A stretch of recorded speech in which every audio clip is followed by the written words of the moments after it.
Avatar. Avatar is one of my favorite films. You can make fun of me all you like, but it's basically Fern Gully for adults. And Fern Gully is so good. So there's that. We should do that one time. I mean, we don't need to do it really because it's the same, except there's a creature in that one called Batty who is a bat that gets all messed up in his head. I guess that one is different. They have Nexus. Anyway, Avatar is what we're doing right now with, nobody knows what any of the actors' names are except for Sigourney Weaver. She's in it because she's the bomb.com. And she is a science lady. Okay, let me start at the beginning. There is, once upon a time, there is a guy who is a twin. And his twin and him are both in the military. And his twin gets into some kind of experimental shit where these science people are going to another place and they are... here's the thing. I don't know what the hell's going on Earth. Where are they? Are they just in spaceships? Where is this occurring? Is it another planet? Oh, it must be. Here's the thing. I don't know about that. But pretty sure they're in space. I mean, it's got to be another planet. It's not here. That's for sure. Anyway, they are sending people to another place. It's an experimental something where they found this planet. I guess Earth is probably fucked is the story. And so the twin brother, he was a scientist that worked with these people, with Sigourney Weaver, and they go into these pods from their space hub, these lay-down bed pods, and they get hooked up to machines, and then they, some magic being science makes them then get into these bodies of these creatures called shit. Darn it, the blue people. Darn it, what are they called? Oh, there's a whole race of people, a whole species that I can't think of. They're not people at all. Oh, I'm so mad I can't think of what the planet's called. I can't think of what the people are called.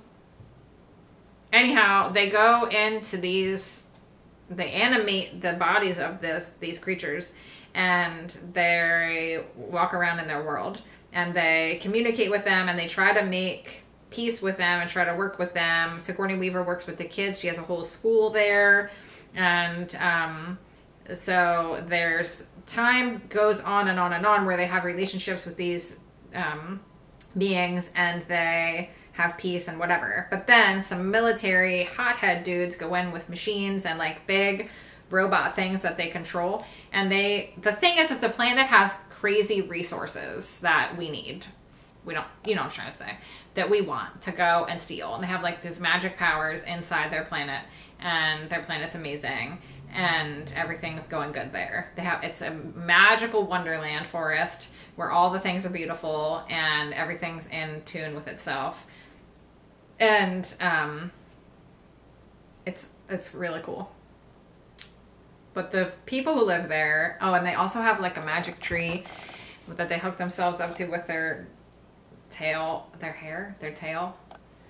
Anyway, to the tree, and the tree helps keep them alive, and she's connected to all the things, and she can see their thoughts and whatever. And then they also have these big bird things that they get to ride.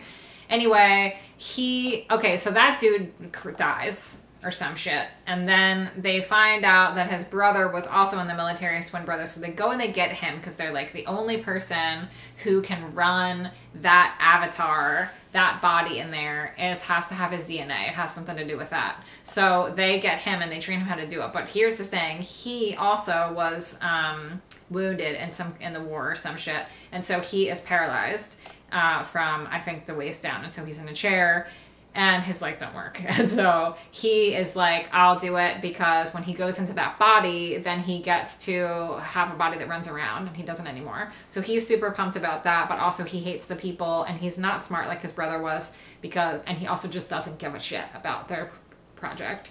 And so he does whatever he wants. He doesn't listen to them. He goes rogue. He runs out. He meets a girl, falls in love with her in the forest. She teaches him stuff, takes him back to the tribe. She's actually the princess. Her dad's the king. She's supposed to be married to this other guy who's the lead warrior. He wants to kick his ass because he's like, you're a white person or whatever they're called. And he's like, yeah, but I'm cool. Jake Sully is his name.